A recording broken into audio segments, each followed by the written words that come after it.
कोई भी दंगा होता है सिर्फ हम सेकुलर बन जाते हैं। सेकुलर क्यों बनते हैं? क्योंकि हम चाहते हैं कि हमारा आपस में इत्तेहाद बना रहे, हिंदू मुस्लिम भाईचारा जो है हमारा बना रहे। इस वजह से मुसलमान हमेशा सब्र करता चला आ रहा है।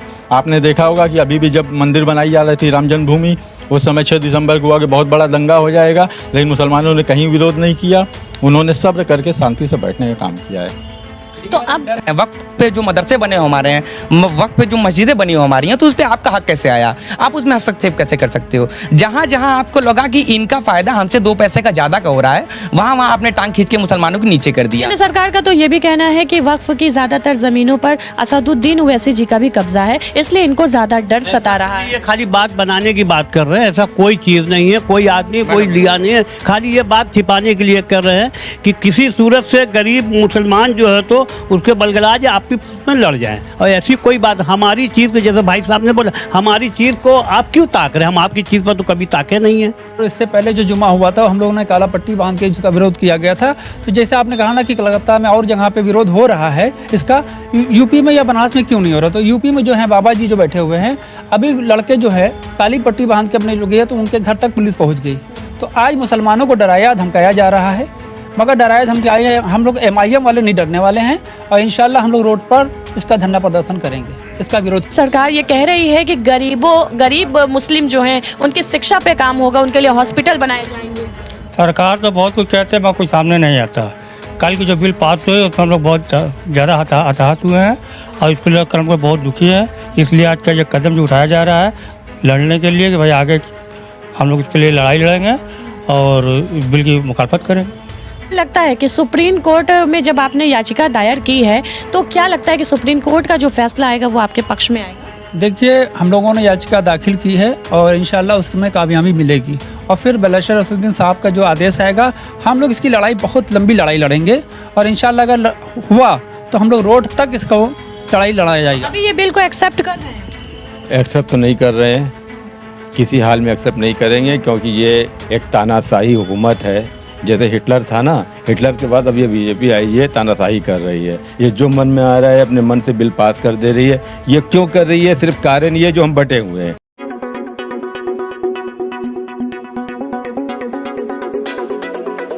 जयदेश न्यूज़, मैं हूं आपके साथ खुश रंग हिना। जैसा कि आप देख सकते हैं इस समय मैं मौजूद हूं वाराणसी के पीली कोठी स्थित AIMIM पार्टी के कार्यालय पे। ये कार्यालय पहले भी था लेकिन वाराणसी के सरैया स्थित एक इलाके में था, जिसमें कुछ प्रॉब्लम आने की वजह से वो कार्यालय सरैया से शिफ्ट होकर के अब पीली कोठी में हो गया है। और यहाँ पर ये कार्यालय के सारे लोग जो मौजूद हैं और इन्होंने आज इस कार्यालय में ही अपने पार्टी के विस्तार के बारे में जानकारी देने के लिए मीडिया से बातचीत की है। और वहीं वक्फ अमेंडमेंट बिल के बारे में भी ये लोग कुछ बातचीत करना चाहते हैं। तो सबसे पहले तो स्वागत है हमारे चैनल में। क्या नाम है आपका? शमशाद खान, मैं पूर्वांचल सचिव MIM पार्टी से। MIM पार्टी का कार्यालय यहाँ पर स्थित हुआ है, इसके पहले कहाँ था, इसके बारे में थोड़ा सा बताइए। पहले हम लोग का MIM पार्टी जो 2010 से यहाँ पे उपस्थित है और उससे पहले हमारा सरैया में जिला कार्यालय था।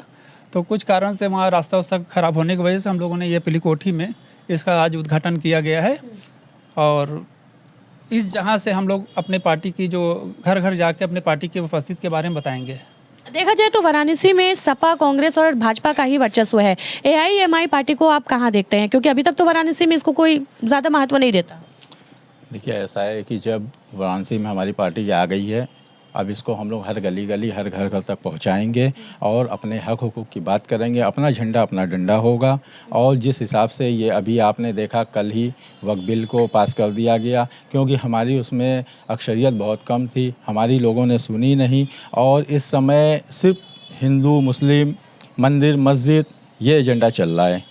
और इस हिसाब से देखा जाए हमारी पार्टी हर तरफ, इस समय हम लोग बनारस में हर विधानसभा में, हर गलियों में, हर वार्डों में मेहनत कर रहे हैं और इंशाल्लाह कामयाबी मिलेगी। अच्छा, तो क्या लगता है कि 2027 या 29 का जो चुनाव आने वाला है विधानसभा लोकसभा का, उसकी तैयारी अब वाराणसी में AIMIM कर रही है? जी, अस्सलाम वालेकुम।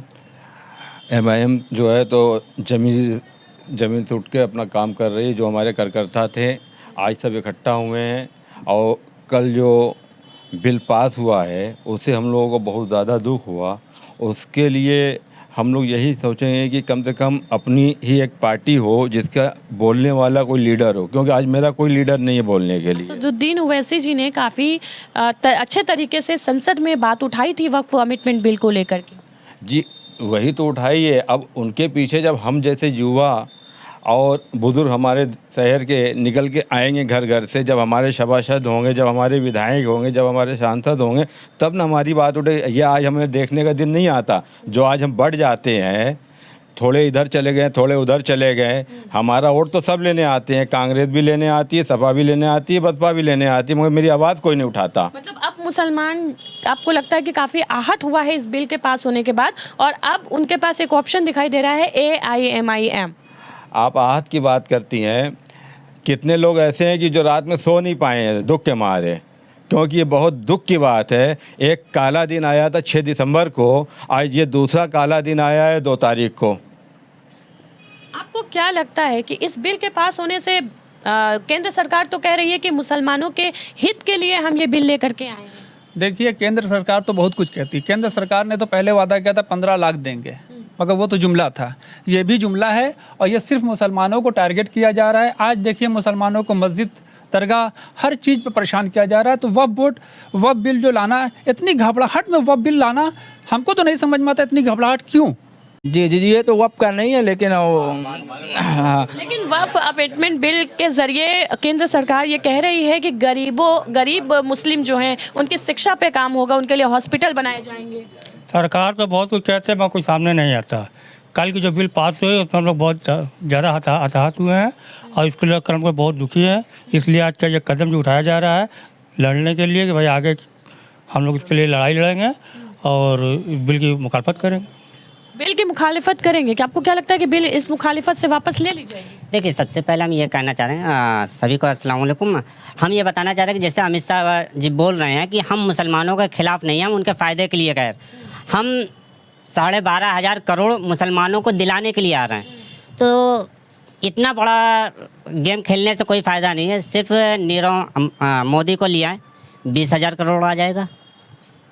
20,000 करोड़ सिर्फ एक आदमी के पास आ रहा है जो भाग गया है, और पूरे हिंदुस्तान के मुसलमानों को परेशान करने की ये साजिश की जा रही है। मैडम, हम ये कहना चाह रहे हैं, और इसमें ये बोला गया है कि हम जो है इस बिल के द्वारा मुसलमानों को फ़ायदा दिला रहे हैं, लेकिन आप ये उसमें ये भी कहा गया कि जो विवादित है वो वक्फ बोर्ड से खारिज कर दी गई, और आपने ही कितनी प्रॉपर्टी को आपने विवादित में कर रखा है। अच्छा, ये बताइए कि डर क्या है? वक्फ अमेंडमेंट बिल अगर पास हो गया राष्ट्रपति के सिग्नेचर के बाद, तो डर मुसलमानों को किस बात का? बात तो हो ही जाएगा, अब केवल साइन ही बाकी है ना राष्ट्रपति जी की। बात तो हो ही गया, लोकसभा में पास हो गया, राज्यसभा में पास हो गया, अब केवल राष्ट्रपति जी की साइन बाकी है। डर किस बात का? डर ये बात का कि ये जो हमारे यहाँ के पहले ये वक्फ ज़मीन किसने दिया है, जैसे आपके पास हो, इनके पास हो, ये भी इनका कोई परिवार नहीं रहने वाला, आपका भी इनका भी नहीं परिवार रहने, वही ज़मीन को वक्फ किए हैं। इसलिए कि हमारा क़यामत मरने के बाद भी इसका हमें कब्र के अंदर सुकून मिले, इसीलिए किए हैं। जी देखिए मैडम, सबसे पहले सबको अस्सलाम वालेकुम वरहमतुल्लाहि वबरकातुहू।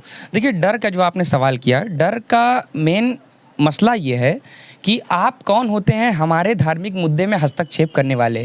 क्या इंडिया की गवर्नमेंट, उनका कहना है सबके लिए बराबर है। जी, सबके लिए अगर बराबर है तो आप तिरुपति बालाजी के ट्रस्ट में एक हाजी इम्तियाज मोहम्मद बबलू साहब को भी आप उसमें अपना वो बनाइए, उनके सीट पर उनको बैठाइए। हमारे मुद्दे में आपको किसने हक दिया कि आप हमारी गद्दी पे आकर के बैठे हैं? वक्फ हमारा मामला है, वक्फ हमारी ज़मीन है, वक्फ पे जो मदरसे बने हो हमारे हैं, वक्फ पे जो मस्जिदें बनी हो हमारी हैं, तो उस पर आपका हक कैसे आया? आप उसमें हस्तक्षेप कैसे कर सकते हो? जहाँ जहाँ आपको लगा कि इनका फ़ायदा हमसे 2 पैसे का ज़्यादा का हो रहा है, वहाँ वहाँ आपने टांग खींच के मुसलमानों को नीचे कर दिया। केंद्र सरकार का तो ये भी कहना है कि वक्फ की ज़्यादातर ज़मीनों पर असदुद्दीन ओवैसी जी का भी कब्जा है, इसलिए इनको ज़्यादा डर सता रहा है। ये खाली बात बनाने की बात कर रहे हैं, ऐसा कोई चीज़ नहीं है, कोई आदमी कोई लिया नहीं है, खाली ये बात छिपाने के लिए कर रहे हैं कि किसी सूरत से गरीब मुसलमान जो है तो उसके बलगलाज आप में लड़ जाए। और ऐसी कोई बात, हमारी चीज़ को, जैसे भाई साहब ने बोला, हमारी चीज़ को आप क्यों ताक रहे हैं? हम आपकी चीज़ पर तो कभी ताके नहीं हैं। अक्सर ये देखा जाता है कि मुसलमान अपने मुद्दे पर बात करने से बचता है, मीडिया से भी बातचीत नहीं करते हैं। जब आप बातचीत ही नहीं करेंगे तो आपके मुद्दे को कौन सुनेगा? उसका रीजन है we are not treated equally as other caste, creed, religion and communities are treated. हम लोग उन तरह से ट्रीट नहीं किए जा रहे हैं जैसे बाकी लोग ट्रीट किए जा रहे हैं। हम किसी जैन, हम किसी बौद्ध, हम किसी गैर मुस्लिम के मुद्दे में उतना हस्तक्षेप नहीं कर सकते जितना आसानी से लोग हमारे मुद्दे में हस्तक्षेप कर सकते हैं। तो इसका रास्ता आप लोगों ने ही दिखाया है ना? रास्ता दिखाया है मैडम, कुछ ऐसे परसेंटेज के लोगों ने। एकता नहीं है आप लोगों में, कह सकती हैं आप, ये फैक्ट है, नहीं एकता, इसमें कोई दो राय नहीं है। एकता नहीं है, इसीलिए अकेला वो बैरिस्टर असदुद्दीन ओवैसी खड़ा होकर के चिल्लाता रह गया, रोता रह गया, लेकिन उसका आंसू पोंछने वाला उस पार्लियामेंट में कोई नहीं है। इमरान प्रतापगढ़ी ने भी अच्छा बात किया, अच्छे तथ्य रखे थे उन्होंने, ऐसा नहीं कह सकते।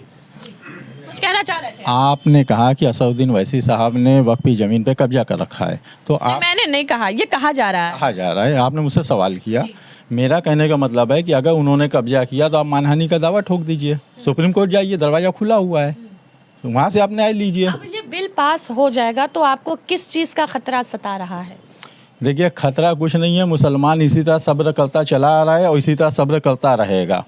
जब तक हम लोगों की बाबरी मस्जिद ले ली गई, ज्ञानवापी का भी मसला है, मथुरा का भी मसला है, न जाने कितनी दरगाह चली गई, कोई भी दंगा होता है सिर्फ हम सेकुलर बन जाते हैं। सेकुलर क्यों बनते हैं? क्योंकि हम चाहते हैं कि हमारा आपस में इत्तेहाद बना रहे, हिंदू मुस्लिम भाईचारा जो है हमारा बना रहे। इस वजह से मुसलमान हमेशा सब्र करता चला आ रहा है, काम किया है।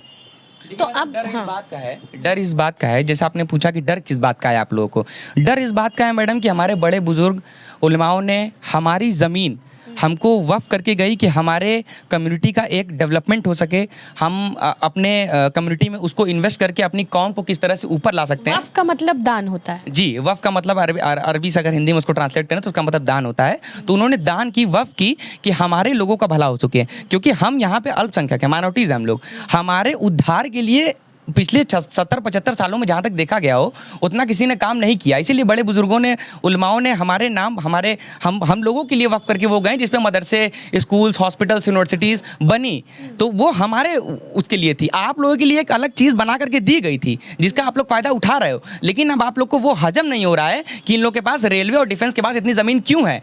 क्या लगता है कि सुप्रीम कोर्ट में जब आपने याचिका दायर की है तो क्या लगता है कि सुप्रीम कोर्ट का जो फैसला आएगा वो आपके पक्ष में आएगा? देखिए, हम लोगों ने याचिका दाखिल की है और इंशाल्लाह उसमें कामयाबी मिलेगी, और फिर बैरिस्टर असदुद्दीन साहब का जो आदेश आएगा, हम लोग इसकी लड़ाई, बहुत लंबी लड़ाई लड़ेंगे, और इंशाल्लाह अगर हुआ तो हम लोग रोड तक इसको लड़ाई लड़ाया जाएगा। अभी ये बिल को एक्सेप्ट कर रहे हैं? एक्सेप्ट तो नहीं कर रहे हैं, किसी हाल में एक्सेप्ट नहीं करेंगे, क्योंकि ये एक तानाशाही हुकूमत है।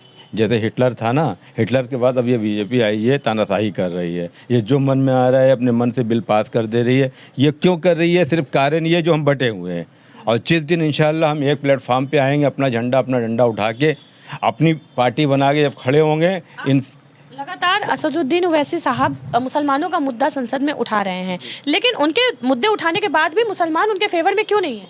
फेवर में ऐसा है कि अभी लोगों को समझ में नहीं आया है इस तरह से, जो धीरे धीरे समझ में आ रहा है लोगों को, और इसी तरह हम लोग, हाँ बच्चा, और हम लोग धीरे धीरे लोग जोड़ रहे हैं लोगों को, और जिस दिन जोड़ा जाएगा तो उस दिन समझ में आ जाएगा। देखिए, आदमी ऐसा है ना कि अब कुछ जब ज़्यादा परेशान होता है ना तो कुछ समझ में आता नहीं है, तो इसलिए हम लोग उसको समझते हैं इस तरह की जो है। अच्छा, क्या लग रहा है कि अभी भी कुछ लोग ऐसे हैं जो वक्फ अमेंडमेंट बिल के बारे में जानकारी नहीं रखते हैं? बिल्कुल, ऐसे बहुत सारे हैं देश में जो वक्फ बिल की जानकारी उनको नहीं है, और इसी का कारण है कि जो सरकार जो है इस तरीके का कानून ला रही है, जिससे मुसलमानों के अंदर दिलों में बहुत दुख है। वह अफसोस है कि हमारे वाराणसी क्षेत्र में प्रधानमंत्री का सांसदीय क्षेत्र है, लेकिन बाकी जगह पर चाहे बात करें कलकत्ता की, अहमदाबाद की, कई जगह प्रदर्शन हुए, लेकिन बनारस तो शांतिपूर्वक तरीके से जुमे की नमाज भी अदा हो गई। तो यहाँ तो भी शांतिपूर्वक प्रदर्शन हो रहा है, कोई लड़ाई झगड़ा तो होने, कोई दंगा तो हो नहीं रहा है। बस मुसलमानों में भय ये है कि हम सरकार का हमारे वक्त बोर्ड की ज़मीन कब्जा ले। Your public the bread and circus, अगर आप उनको नाच, खेल, मनोरंजन और रोटी देंगे तो उनका ध्यान हर चीज़ पे से भटका रहेगा। तो भैया रोटी, कपड़ा, मकान सब छीना जा रहा है हर तरफ से, तो बचा क्या? मनोरंजन, और मनोरंजन बचा और खाना बचा। तो 5 किलो चावल, 5 किलो गेहूं, और वक्फ बिल, ट्रिपल तलाक, सौगाते ईद भी दिया था। नहीं, सौगाते ईद तो मैम वो कितने सौगाते ईद उन्होंने दे दी, वक्फ बिल को पास करके कितनी सौगाते ईद उन्होंने दे दी। सिर्फ मुसलमानों पे इतना फिदा है मोदी साहब, हिंदू भाइयों को क्यों नहीं दे रहे हैं? मेन तो उनको मुसलमानों के लिए देना इतना काम कर रहे हैं, आपको क्यों लग रहा है कि उनके लिए काम नहीं कर रहे हैं? 3 तलाक लेकर के आए, कई सारे मुद्दे मुसलमानों के वो उठा रहे हैं जो कई सालों से नहीं उठाए जा रहे थे। अब आप लोग को फिर बिल भी लेकर के आए, आप लोग के लिए आपको बुरा लग रहा है? अब एक बात ये बताइए, अगर किसी बहन का तलाक होता है तो उसको क्या, उसका हस्बैंड जेल में रहेगा तो उसको रोटी मिल जाएगी? फिलहाल अगर वक्फ अमेंडमेंट बिल की अगर हम बात करें तो आप लोग अपनी नाराजगी कैसे दिखाएंगे? काला कुर्ता इसीलिए पहने हैं? जी, काला कुर्ता इसी तरह से पहना, और इससे पहले जो जुमा हुआ था हम लोगों ने काला पट्टी बांध के इसका विरोध किया गया था। तो जैसे आपने कहा ना कि कलकत्ता में और जगह पे विरोध हो रहा है इसका, यूपी में या बनारस में क्यों नहीं हो रहा? तो यूपी में जो है बाबा जी जो बैठे हुए हैं, अभी लड़के जो है काली पट्टी बांध के अपने जो गए तो उनके घर तक पुलिस पहुँच गई। तो आज मुसलमानों को डराया धमकाया जा रहा है, मगर डराया धमकाया हम लोग MIM वाले नहीं डरने वाले हैं, और इंशाल्लाह हम लोग रोड पर इसका धरना प्रदर्शन करेंगे, इसका विरोध करेंगे। बड़ा एग्जांपल अगर मैं दे दूं यहाँ की मौजूदा राजनीति के, बहुत दूर मैं नहीं जा रहा हूँ, मैं अपने वाराणसी क्षेत्र की, वाराणसी कॉन्स्टिट्यूंसी की अगर बात करूँ तो वाइस चांसलर के ऑफिस के बाहर एक दलित बच्चा शिवम सोनकर, मैं आपके चैनल के माध्यम से उनको बता देना चाहता हूं कि वो बच्चा पिछले आज 15 दिन हो गया, वो 7 सीटों पे उसके PhD का मामला फंसा था, 4 सीटों पे दाखिला दे दिया गया, 3 सीट बची हुई थी जिसमें वो बच्चा जब वो गया तो उसको बोल करके भगा दिया कि जो जूता साफ कर। 15 दिन से बैठे हैं इधर। 15 दिन से बैठे हैं, उनकी बात कोई नहीं कर रहा है। और उसी दिन BHU गेट के बाहर औरंगजेब का पुतला बना करके फूका गया है भारतीय जनता पार्टी के द्वारा। आप इसको रीचेक कर लीजिएगा, अगर आपको मेरे पे यकीन ना हो तो आप इसको रीचेक करवा लीजिएगा। तो इस तरह के मुद्दे हैं जो वो भाजपा उठाने से डरती है। आप लोग गए शिवम सोनकर से मिलने के लिए? आप भी तो एक पार्टी। मैं उसी का अभी मुद्दा ये उठेगा, अभी जस्ट इसके खत्म होने के बाद मैं ये मुद्दा उठाने वाला हूँ। आप लोग क्या करेंगे? जो जनता है वाराणसी की, जो आम मुसलमान है वाराणसी का, उनके लिए AIM पार्टी क्या करेगी? ऑल इंडिया मजलिस इत्तेहादुल मुस्लिमीन, उनके लिए खासकर मुसलमानों, दलितों और पिछड़े वंश के लोगों के लिए हम लोग एकदम उनके आगे रहेंगे, और जो सहायता हो सकेगी हम लोग से वो उनके पीछे हम लोग उनके। अब तक क्या क्या किया है आप लोगों ने? अब तक हम लोगों ने भंडारा चालू किया था। अभी देख लीजिए गंगा यमुना तहजीब देख के हम लोग कुंभ में जो यात्री परेशान थे, ये सिटी स्टेशन के पास हम लोगों ने भंडारा किया गया। फिर उसके बाद रोज़ा इफ्तार पार्टी कराया गया, और फिर रह गया बहुत से जो मजलूम आते हैं उनकी हम लोग अंदर मदद करने। इस्लाम को देखते हुए अपनी फ़ोटो नहीं खिंचवाते थे, नहीं आते थे मार्केट में, मगर अब हम लोग को आना पड़ेगा। देखिए, नबी की शान में गुस्ताखी हुई तो सबसे पहले MIM ने जाकर वहाँ पे विज्ञापन देने का काम किया गया, और इससे पहले उसके बाद हम लोगों ने जो UP कॉलेज मस्जिद में जो ताला लगा उसका भी काम हम लोग, यहाँ के जो आलिम उलमा जो आज चुपचाप बैठे हुए हैं, तो उसका काम हम लोग करते हैं, बराबर करते हैं और करते आएंगे इंशाल्लाह। तो मुसलमानों के हित में जो भी काम है वो लगातार AIMI पार्टी के द्वारा किया जाए। हम लोग लड़ाई लड़ते हैं और लड़ते रहेंगे इंशाल्लाह। मुसलमानों के हित में नहीं, ये शोषित, वंचित, दलित, मुसलमान जितने भी हमारे भाई दबे कुचले मजलूम होंगे, हम उनकी लड़ाई लड़ेंगे। MIM पार्टी इसलिए बनारस में आई हुई है। और दूसरी बात, आपने ये पूछा भाई कि आप लोग क्या करेंगे। हम लोग हर गली में जाएंगे, हर मोहल्ले में जाएंगे, और सारे लोगों को, सारी जाति के लोगों को लेकर आएंगे। ऐसा नहीं कि ये मुसलमानों की पार्टी है सिर्फ मुसलमान को ही जोड़ेंगे, इसमें दलित भी रहेंगे, पिछड़ा भी रहेगा, हर एक कास्ट के लोगों को लाया जाएगा। रणनीति क्या होगी 2027 और 2029 की? रणनीति हम लोग वही अभी स्टार्ट होगा। और क्या है इसका क्या ना, ये जो BJP वालों का बाइकाट करेंगे, जो भी हम लोग के खिलाफ जाएगा सबको बाइकाट करेंगे, हम लोग अपने एक हो जाएंगे। % भी वोट मुसलमानों का नहीं मिलता है AIM पार्टी तो नहीं मिलेगा ना। तो ये चीज़ देखिए, BJP भी बहुत दिन से 0 चलती रही, अब ये आई है ना। तो आपको लगता है अगली बार अब आप आएंगे? बुलाएंगे, क्यों नहीं आएंगे भाई, क्या है कि नहीं आएंगे। BJP कितने दिन से चलती रही, 0 चलती रही, फिर 2 आई भी, अटल बिहारी वाजपेयी की। अब इस समय तो कई सीट हमारी है विधानसभा के अंदर, समझ लीजिए। कुछ लोग ये भी तो कहते हैं कि जो AIM पार्टी है वो भाजपा का ही जो है जुड़ा मिला हुआ पार्ट है, देखिए, इसलिए भी वोट नहीं मिलता। देखिए कहने नीतीश जी को देख लीजिए, नायडू जी को देख लीजिए, आप कई सारी पार्टियों ने तो नीतीश जी का साथ ही छोड़ दिया है। कांग्रेस ने जो आज किया है ना, उसका भुगतान आज मुसलमान भुगत रहा है। और दूसरी बात ये कि आज इंडिया गठबंधन बना, इंडिया गठबंधन में महाराष्ट्र में चुनाव लड़ी, सारी पार्टियां अलग अलग लड़ी, हाल आप देख लीजिए क्या हुआ, BJP की सरकार बन गई। दिल्ली में क्या हुआ, इंडिया गठबंधन ने सारे चुनाव को अलग अलग लड़ा, आज क्या हुआ कि वहाँ BJP की सरकार पर हमें बी टीम कहा जाता है। बी टीम तो वहाँ खुद बैठे हुए लोग। क्या अपील करेंगे इस वक्फ अमेंडमेंट बिल के लिए वाराणसी और खासकर पूरे देश के चैन अमन और सुकून के लिए, और उनको थोड़ा सब्र के लिए? देखिए, हम बस इतना ही कहेंगे कि बस अल्लाह से दुआ हम लोग करेंगे। जो हमारे लोग वहाँ पे सुप्रीम कोर्ट जा रहे हैं, बस अल्लाह से दुआ करें कि वहाँ पे हम लोगों को कामयाबी मिले। चलिए हम यहीं पर अपनी वाड़ी को विराम देते हैं। जैसा कि आपने देखा कि यहाँ पर सभी तरह के जो AIM पार्टी के कार्यकर्ता मौजूद हैं और उन्होंने वक्फ अमेंडमेंट बिल पर अपनी खुलकर नाराज़गी जताई है और उन्होंने ये भी कहा है कि हम वक्फ अमेंडमेंट बिल का विरोध भी करेंगे। और वाराणसी में अब ये अपनी पार्टी जो है AIM पार्टी पंख पसार रही है और 2027 और 2029 में इनका कहना है कि हम मुंह तोड़ जवाब देंगे और एक बार फिर से सत्ता में आएंगे।